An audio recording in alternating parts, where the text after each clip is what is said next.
All right. Hey, guys. My name's David. I'm a volunteer ranger here at Katma National Park.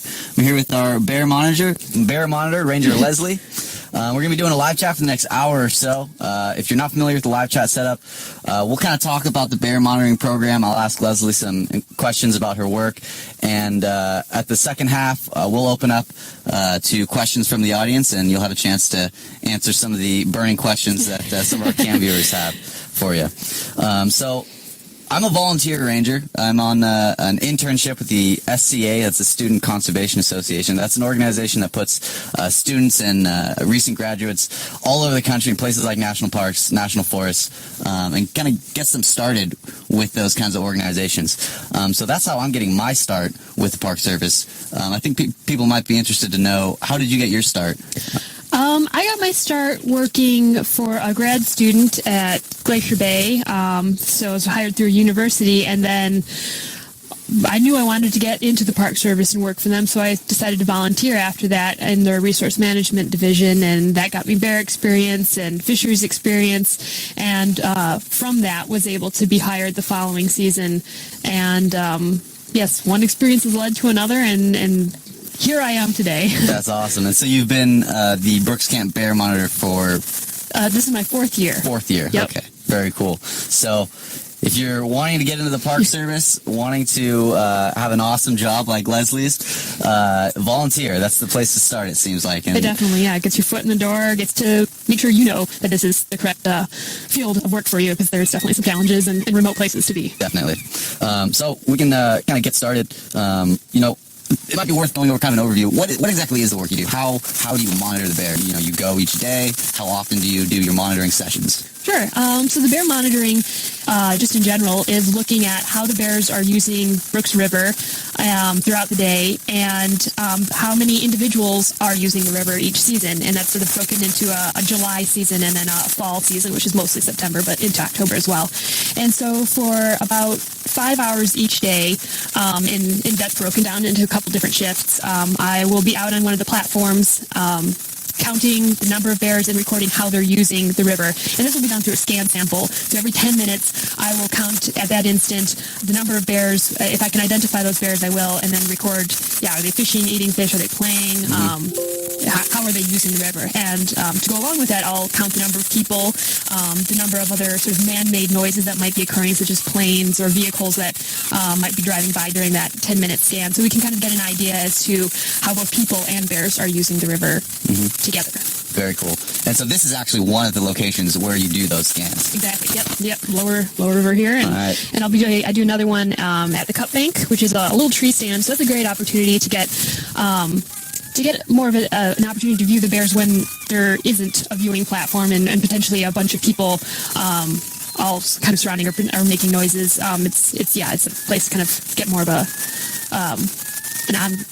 solo sort of look at the bears. And then the falls platform, I will do a monitoring session in July. But that's not included in the falls sessions that I'm conducting right now, and that's mostly because the majority of the bear use is in the lower river. And I know this year that's been a little different. We've had a lot more bear activity at the falls, but just to keep it consistent with the close to 20 years of data that has been taken through the monitoring program, it'll still just be done from the Cup Bank and lower river in the fall. Mm-hmm. And so this is my first year in Brooks Camp, so everything I see is a notable behavior to me. I'm fascinated anytime I see a bear.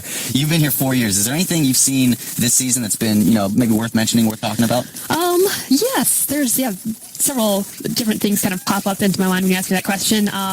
One, which I know a lot of people have been talking about, is that Holly's own biological cub has been following around 402 and her two yearlings, and that's been interesting to see. That's the first time I've seen that behavior of a newly independent subadult kind of trying to, it almost seems to be adopted by 402, and 402 sort of tolerates it, but it will also charge after the subadult and kind of, there's still a space boundary there, I think, between the subadult and the family, whereas when 435 Holly had more or less adopted 503, it seemed like you would see them nursing together, and there didn't seem to be that boundary, whereas it's sort of like the tables have turned, but not quite. Yeah, it's interesting because there's a certain amount of risk on Holly's biological cub that she's putting herself through by being around this other large bear, but then she's also getting, in a way, some protection because another bear is not going to come mess with her.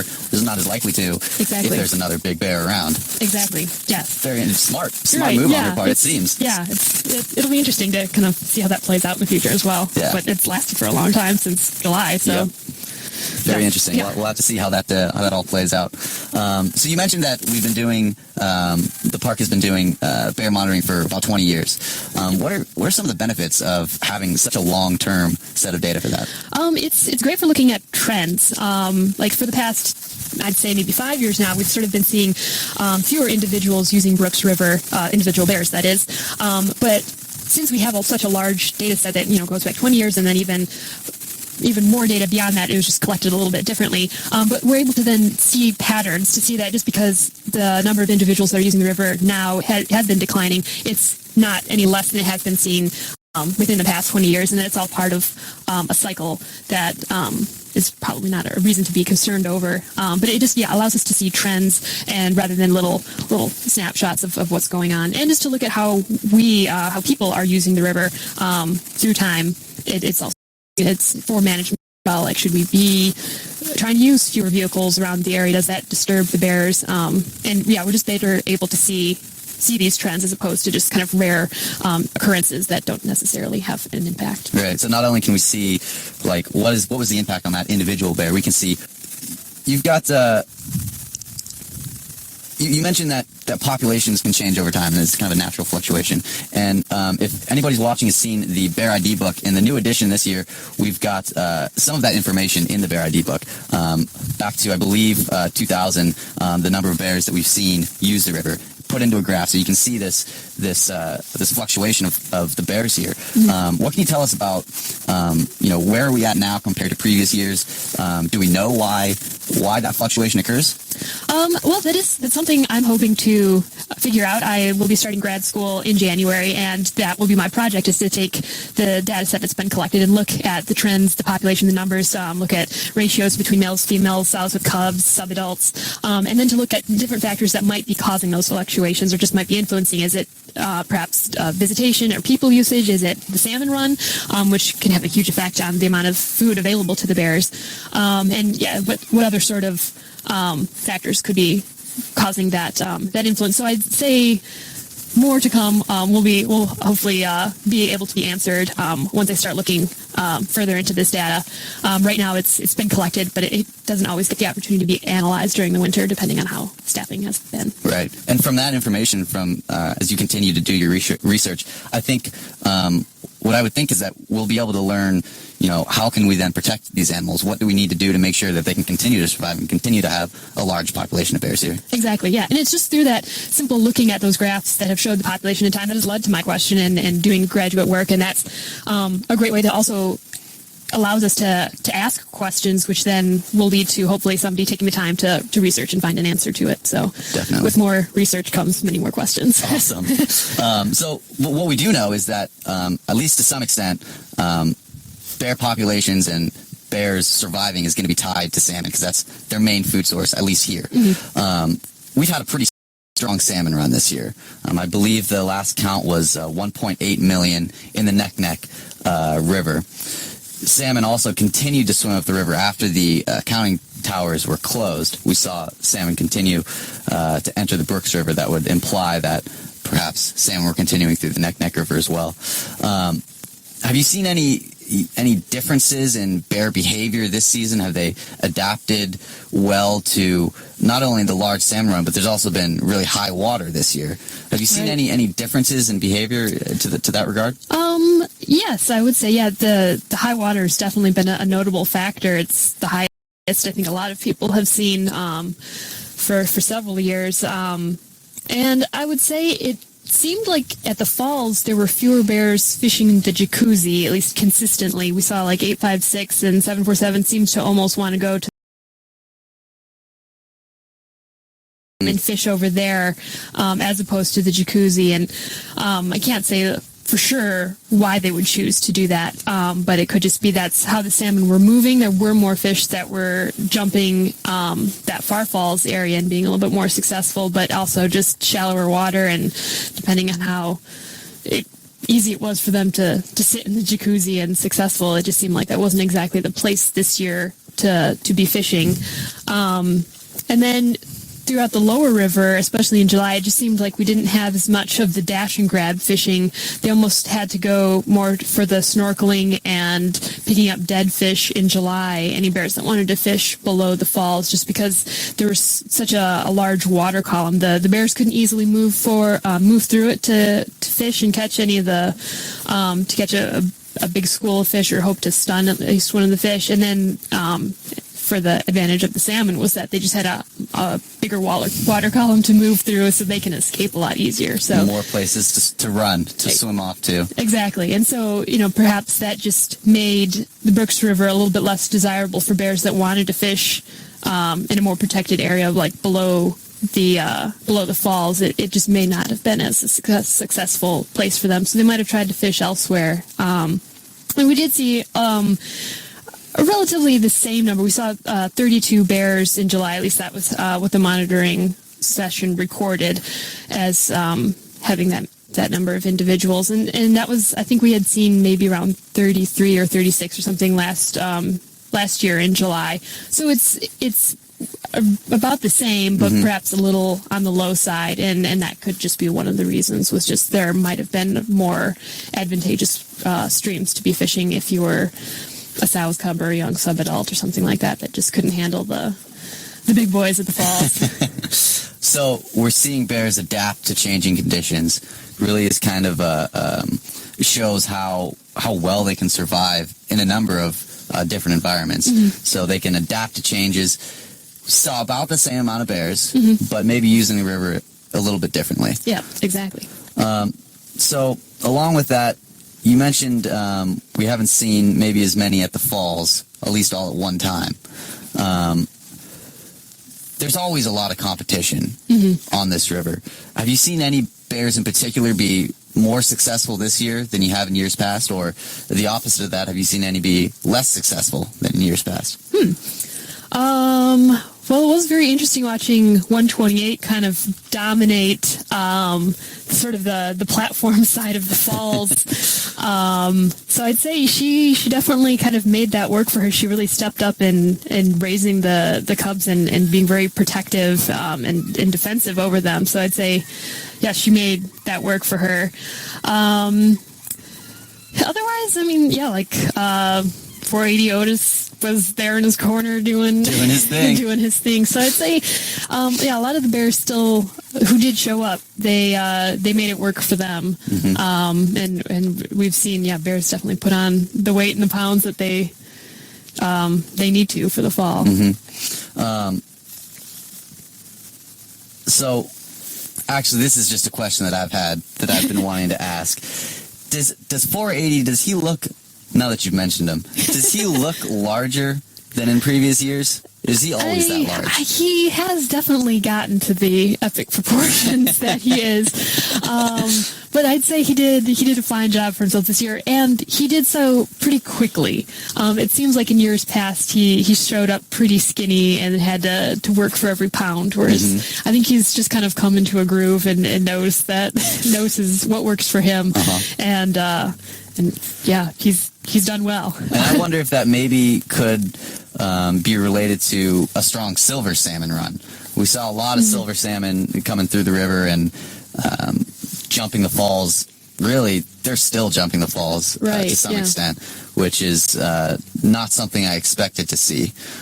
So I wonder if maybe he was able to take advantage of that and jump on that opportunity.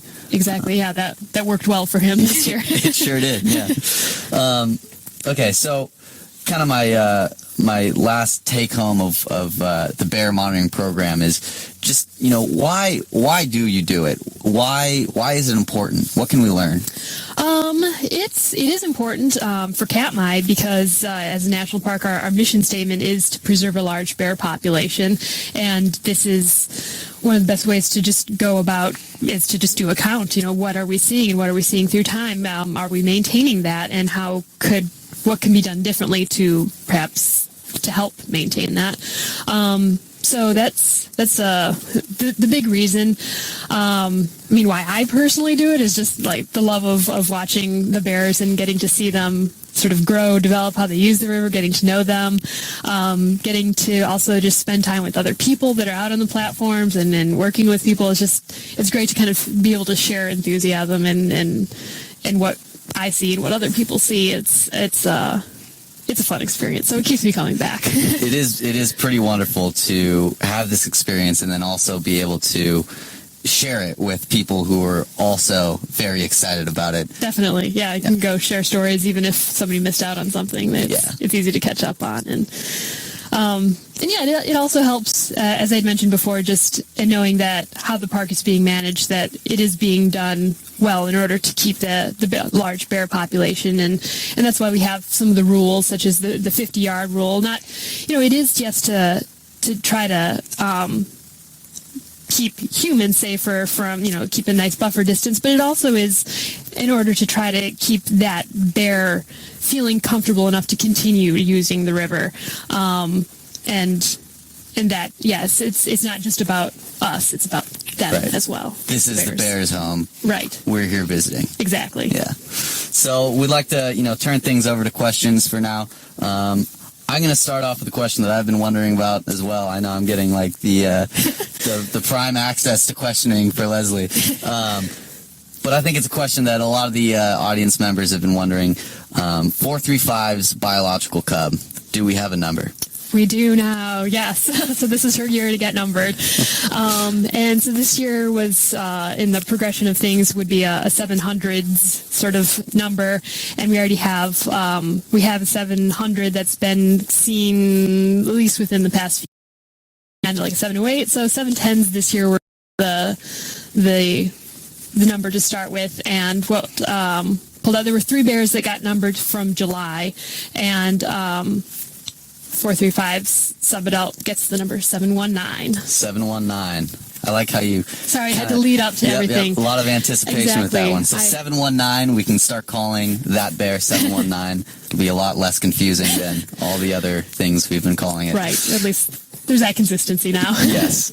So that kind of brings up a point. How do you number the bears? Is it totally random? You mentioned that we're starting all the numbers with 7 this year for new bears. How do the other numbers come about?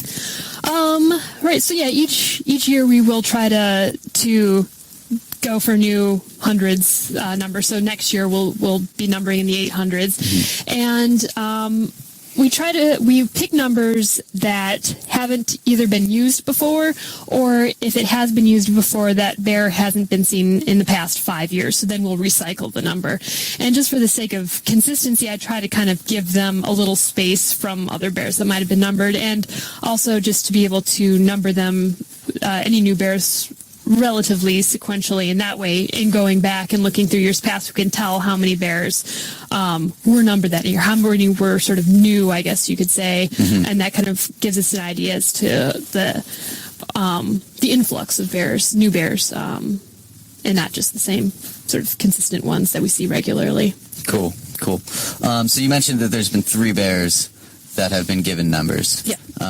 Would you be able to give a quick description of the other 2 and what their numbers are? Sure. So we have a 717 who I believe is another small subadult, was kind of seen just sporadically throughout July, and was pretty shaggy, had a pretty skinny little muzzle, a little bit upturned, and I've been also seeing it in the fall as well. So yeah, possibly a new subadult, just like on its first independent year. And then there was another sow that seemed a little bit older, and she got the 718 number.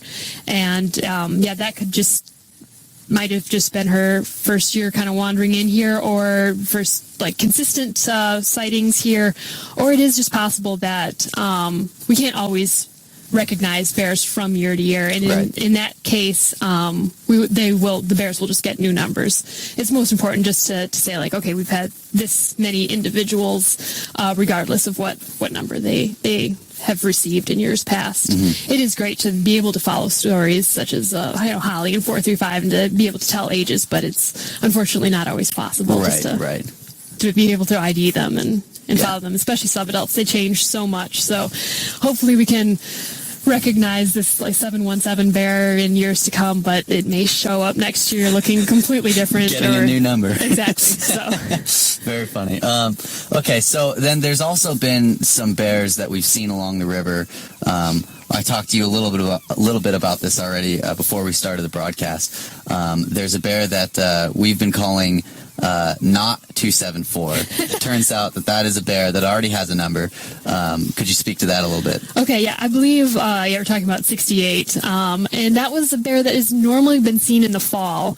And when I saw it using the falls a bit more, it sort of, it's like, you seem familiar, but something's, you're definitely hundreds of pounds lighter, so it's a little hard to recognize it. So that's sort of what the position of bear monitoring has to do, is kind of go back through all the other years of photos and data and try to be able to match up numbers if possible. Okay. And that it was hopefully able to do correctly, but I do, yes, believe that it was bear 68, and we've been seeing him around in fall as well, though much heavier and much like his normally observed self. Right. It's incredible how much they change throughout the season.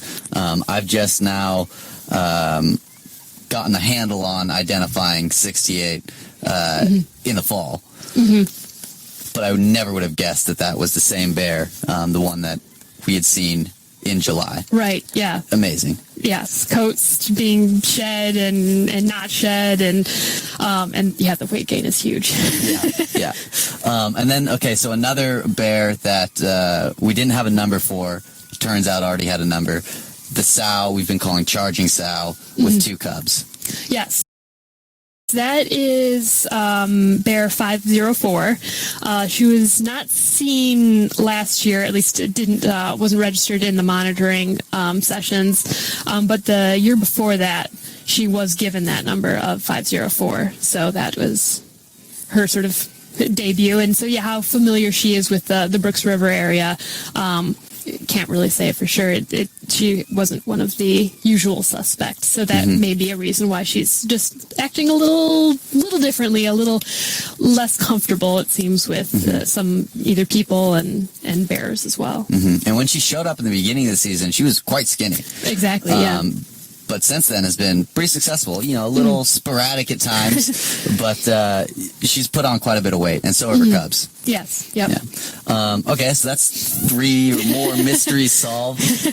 Moving on to a question that will be a little bit more difficult to answer. There's a lone cub subadult, looks like maybe a yearling or a small subadult that's been wandering around on its own. Do you have any information on that? Do you know, it's always going to be almost impossible to say, oh, well, that belongs to this sow. Right. Do you have any comments on that?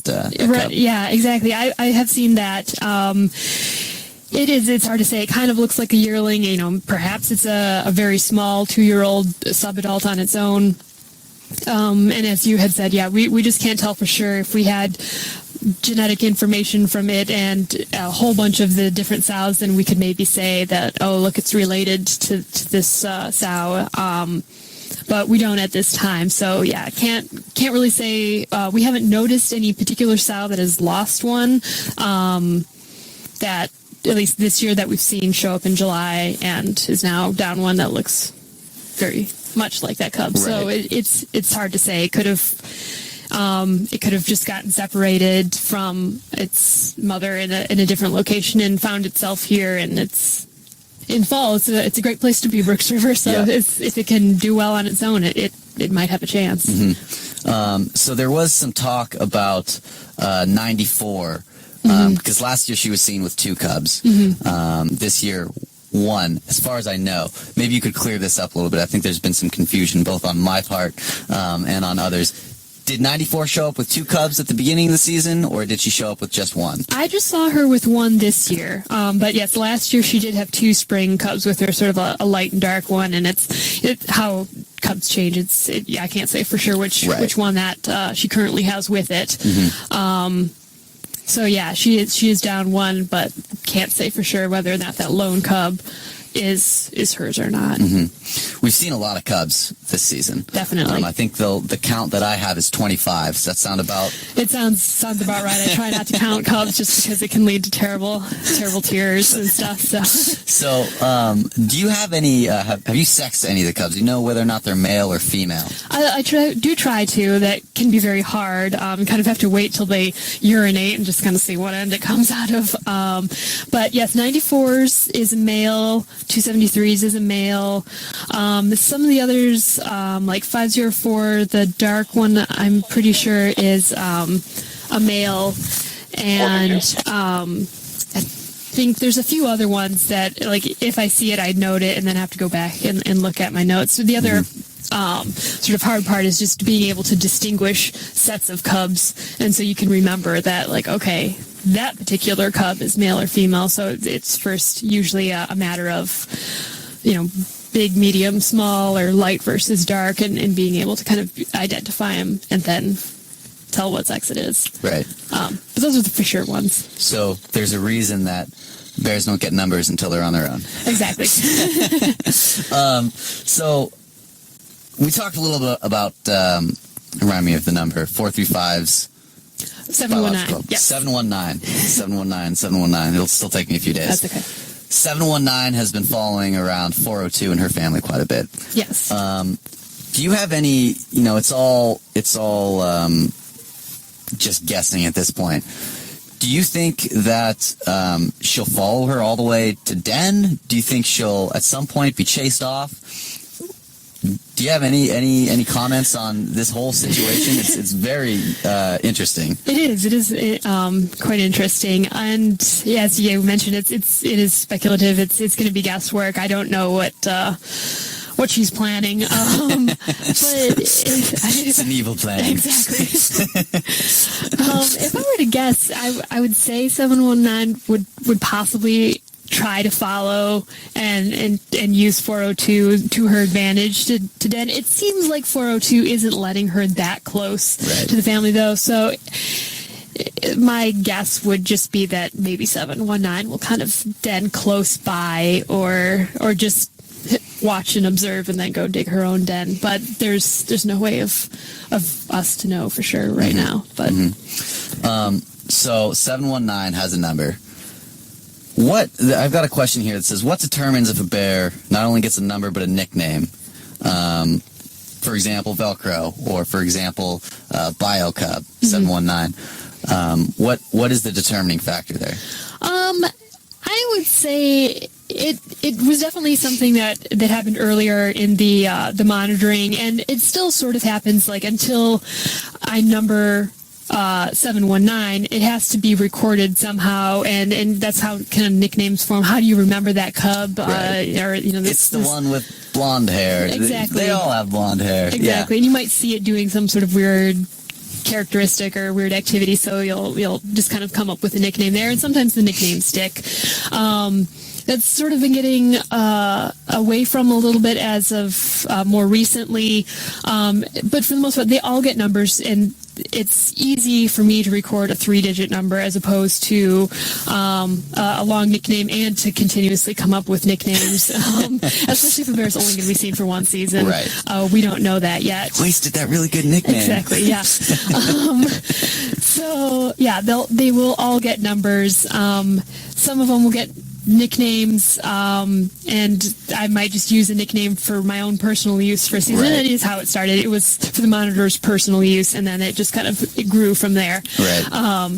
And so, yeah, there's no guarantees that they'll keep getting nicknames, or we'll come up with the most ideal nickname ever. But so what I'm getting is we assign numbers. We don't assign nicknames. They just kind of happen. Exactly. Yeah. So along that line of subadults, I've got a question here. Is it possible to determine if an unknown bear was a subadult in prior years, or is it typical to not be able to recognize subadults as they become older? That is very difficult, to recognize subadults, even if it's a subadult coming or a smaller bear that we're unfamiliar with and can't ID right away. Is it a subadult or not? It can be a gray area because you're sort of just basing it off size and how it acts, how lanky is it, and is it acting very nervous around other bears versus more confident. So yes, the records don't always show a bear as to how old it is, or when we saw it as a subadult, it may have just arrived as an adult. And we can't always follow it from, as being a cub to a subadult. Sometimes we just have to say, we don't know where you came from, but this is the first year we've seen you, or recognized you, and you are getting a number this year. So yeah, that is a constant struggle, the subadults. Got to start somewhere. Exactly. So we had a really interesting observations at the beginning of the season. We saw 435 show up with 503 and 719 at the time, her biological cub. We saw them show up all together, and then later we saw them all apart. So at some point during June, the emancipation occurred. She kicked them out of the house. Have you ever seen that happen? Have you ever seen a family show up and then split up later in the season? I haven't seen it in the 4 years that I've been here. I don't think it's too atypical. I think that, anytime in the spring they can be kicked out. And it may also just be a factor of when 435 enters estrus and other males start following her around, the cubs can't stay around. And as we saw with 503 himself, when 402 went into estrus when he was still a dependent cub, he had to leave and couldn't go back. So that could be the reason, but it is hard to say for sure what the final determining factor of you're no longer welcome in this house anymore. Cool. So we've talked about what bears we've been seeing, what bears have gotten new numbers. Have there been any bears of note that you haven't seen this year that you've seen last year or in recent years previous? I feel like there always are. It was interesting seeing like 708 this year with her yearlings, and she hadn't been seen last year. She was one of the ones I remember from last year, just kind of being like, oh my gosh, we haven't seen her. That's kind of a strange one. Oh boy, I can't think of anything off the top of my head. I think you had mentioned 813. Oh, that's right. Yes. She had been seen with yearlings last year and hasn't been seen yet this year. So we're still keeping an eye out for her. But who knows? She might just be using a different area. Right. She, since we've seen like 132 in her gaggle of 2-year-olds, perhaps 813 still has her somewhere else as well. Right. But yeah, we haven't seen her yet, and we'll just kind of wait and see. So maybe she's using another river. Maybe she's over at Margot. Maybe she's in a smaller creek somewhere, avoiding all the large, dominant male bears here, perhaps. Exactly. Maybe she's been here and we just haven't seen her. This is also very true. Yeah. So that's why, as far as the Bear ID book goes, that's why we have that section of bears no longer seen. Because you never know, they might show back up again and we'll just bump them back into the normal section. Yep. So, as far, we talked about being able to determine subadults, cubs into subadults into adults. How much record keeping is done of lineage? Are we ever able to keep track of who is related to who? We try to, if possible. The huge gap being when a cub shows up its first season as an independent subadult. That's usually the hardest time to be able to recognize it on its own. Some are lucky enough they have a distinct feature that allow it to be identified. And so if that's sort of something we speculate as being possible, we'll try to keep it in, even if they're just hunches. Otherwise, we can only kind of just do it if we had genetic research done as to how related they are. But yeah, what the monitoring can do is just is more speculative, and only the distinct subadults can really be followed from cub to subadult, and they have to be regularly viewed, so regular users. It's much more difficult to identify a bear that may only show up a few days in July, as opposed to one that's here almost every day, and you can see a distinct kind of pattern as to how it likes to fish and that sort of thing. So and so maybe that's something that Michael Saxton's genetic study will help us determine. Okay, so this is another speculative question, but these are always fun to answer too. Oh gosh. Do you think that cubs from the same litter remember each other the next year? The same goes for the parents. Do you think a mother bear remembers its cub that's now a subadult in later years? Right. Yeah. Definitely speculative. You can never. We can't ask them. They won't tell us. I know they never fill out surveys. It's such a shame. It does seem like though sometimes they might recognize or act a specific way. Like we've seen 503 and 719 occasionally encounter each other on the river and play with each other. So it does seem like there's some recognition. Also, like 435 has kind of come after and maybe sort of charged after 719 a few times, and that's more of just kind of like, hey, this is my space. I'm an adult. You're a little subadult now. Right. Learn your place. Play your part. Exactly. Yeah. But as to whether or not 435 is actually remembering that that's her own cub, we can't say for sure. But there does at least kind of seem to be. Amongst siblings, at least they're willing to play with each other. Right. We can see that a bit more, but subadults in general tend to be a little bit more playful. So, yeah. And we know that they're smart. We know that they can remember other things like where to get the fish, exactly, what time to come and fish. So it would seem reasonable that they might remember who is who. But as far as being friendly with one another or giving each other special treatment, it doesn't seem that is really in their best interest. Yeah. So we've got 3 new bears with numbers. As far as the existing bears, which ones do you think are the hardest to identify? Oh dear. Any of the ones that don't show up regularly, the subadults. Fall can be a difficult time, especially later in the season.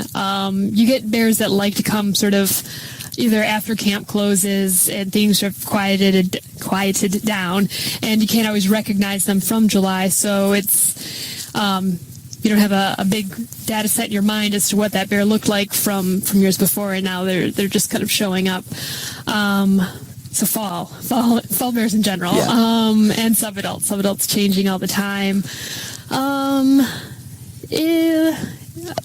In coming back for 4 years, like my first year here, yes, it was crazy difficult to try to put things straight just from photos. And so luckily, the more I've come back, the more sort of mental images I've collected, and things kind of pop into place a little bit easier.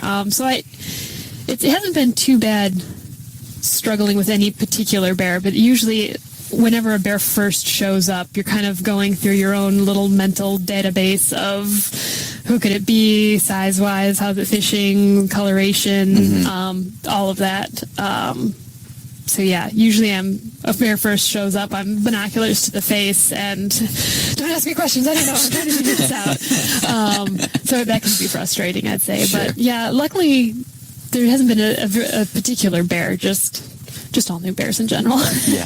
Yeah, I know for me, I started to get a handle on some of these bears, on a lot of these bears in July, and then fall came around and I had to start all over. Exactly, they're not fishing the same places anymore, too. I don't know who any of these bears are anymore, so you kind of have to relearn everything. Exactly. And that's part of the challenge, part of what makes it fun. So you get to spend quite a bit of time out on the cut bank in your raised chair. How much time do you get to spend out there, and what kind of things do you get to see from there that you might not see at the falls or down here? So in the fall, I do a bit more monitoring there, just because I'm just bouncing back between the two locations of Lower River and the Cut Bank, and so I'll spend between 2 and 3 hours a day at the Cut Bank. And this year was much more of a nursery, although the entire river kind of seemed to be filled with sows and cubs. But it seemed like there were a number of family groups that liked to use that area, and that can just be for a number of reasons. Of one, there aren't as many dominant male bears there like there are at the falls, but they still have the opportunity to catch carcasses or half-eaten fish scraps that might be drifting down, and they might have first dibs on them as opposed to the Lower River where it has to kind of push that whole way, and so they're kind of looking for the little dead salmon zones where they can scavenge some fish. And it may also just be that some of those bears didn't like sort of the noise and hubbub that sometimes happens around the Lower River with people moving back and forth in camp right here. So you do get a first look, I think, at some of the bears that are a little less familiar with the camp area. And you also can see some like bear and angler or photographer interactions as to how bears can sometimes just react of fishing throughout the entire river, and how the more people that kind of squishes out how much of the river the bear is able to use in that one location. So it's kind of where to see the balance of how the two play out, of both people and bears there, and which bears kind of like that environment versus the other bears that some just they don't care. The bears keep on fishing right through a line of anglers or photographers, and that's just how they roll. Right. Sounds like some key information. Have you ever been stuck up there? That was the question I got. There's definitely been some interesting and close calls. Yes, even recently. In the fall, that's when bears tend to just kind of plop down somewhere and sleep for a while. So they usually, I take a volunteer in the fall to travel with to make safe decisions, and to also be able to travel in a group, because that can happen, and that's not exactly a fun place to get stuck, especially since I do evening monitoring and the sun's about to set in 10 minutes, and it would get dark and kind of dangerous. Right. So yeah, there's definitely you have to be a little closer than I'd like to for bears in order to try to leave and give it its space. If there's a bear already at the tree stand before I arrive, I don't move it out of the way. I can monitor somewhere else. But yeah, sometimes having to leave either quickly because a bear is approaching, or to perhaps just leave as quietly as possible and let a resting bear sleep, or taking a different trail and trying to bushwhack back. It's been a little interesting. Had to do that this year. Luckily, you just keep on heading in a direction, and the trail is eventually going to be there. So, so yeah, I luckily haven't had to stay up there too long, but I'd say at least half an hour has kind of been the waiting period, as long as there's daylight. Otherwise, I'm going to try to probably radio somebody for help if I have to stay up past sunset, because that's a risk I'm probably not going to take. Yeah, those radios are a great tool that we have. Yes. So very exciting job. I've got somebody here who wants to know what kind of education does somebody like you have? If I've got some people here that are interested in maybe becoming rangers, becoming bear monitors, or something like that. What kind of degrees, or what would you recommend as far as education? So yeah, for the sort of resource management field that I'm in, or biology, wildlife, it is good to have. I have a bachelor's degree right now. It's in natural resource management, but biology or wildlife biology, ecology. That would also work.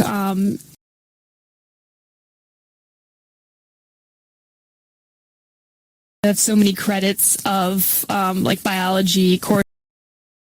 The organization well, so it's a number of factors, and volunteering can really help an employer and a potential a person know that, hey, this job is for me because I can do that well, or no, I need something that's a little bit more private and to myself.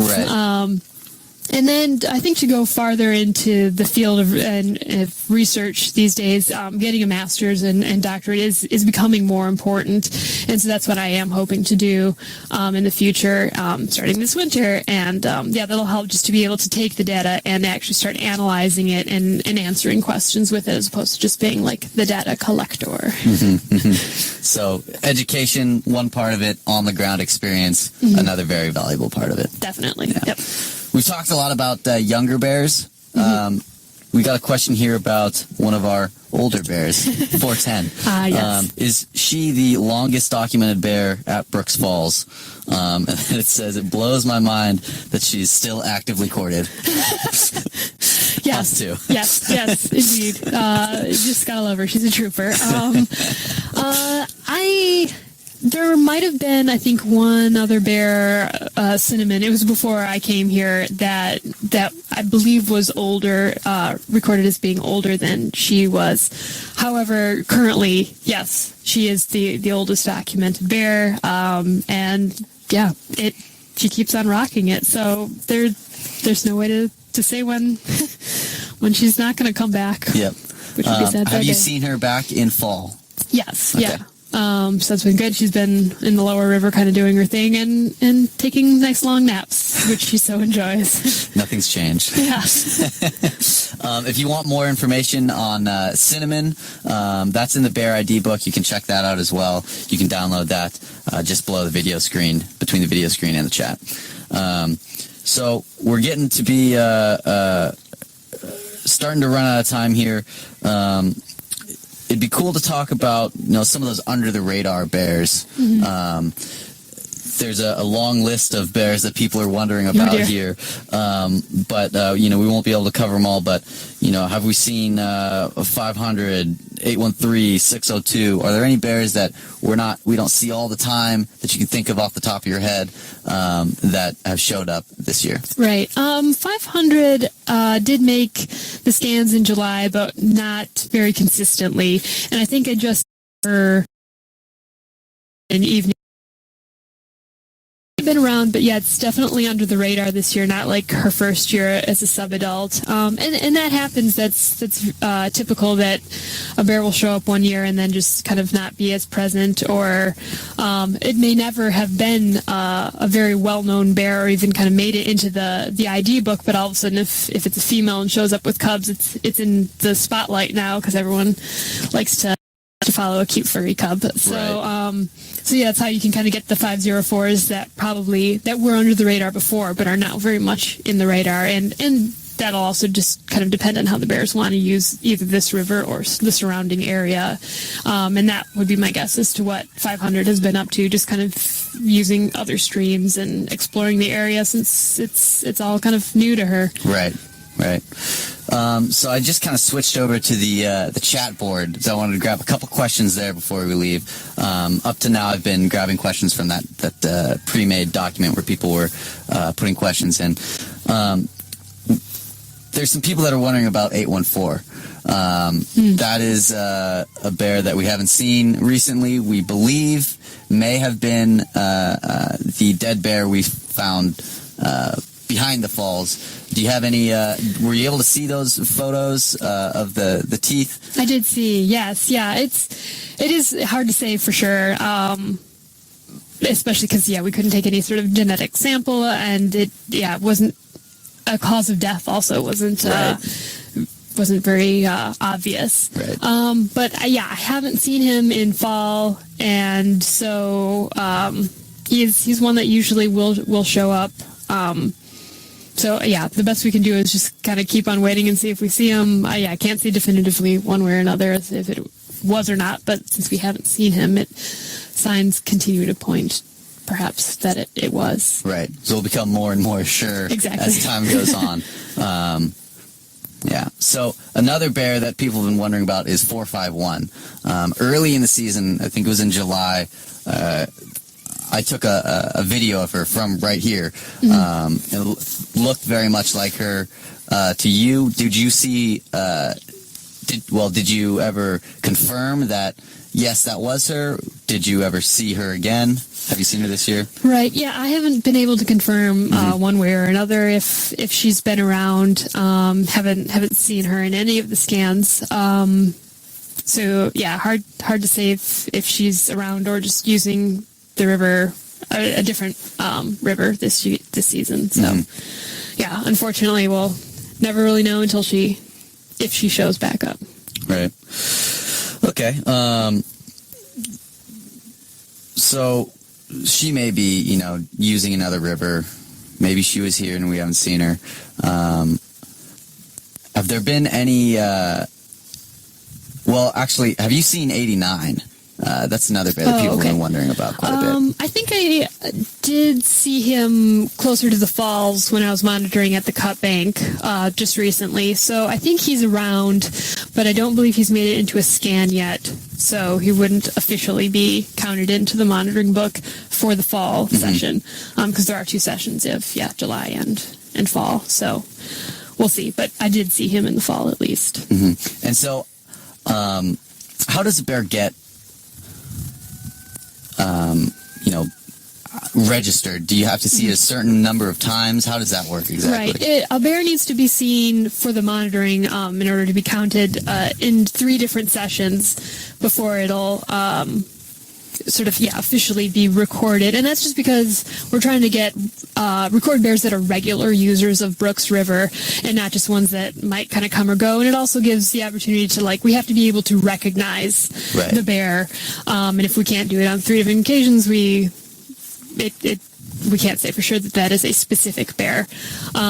So yeah, if I just see a bear once and then never see it again, it won't get officially recorded into we saw 32 bears in July, or the monitoring count that gets done of saying 32 bears. Right.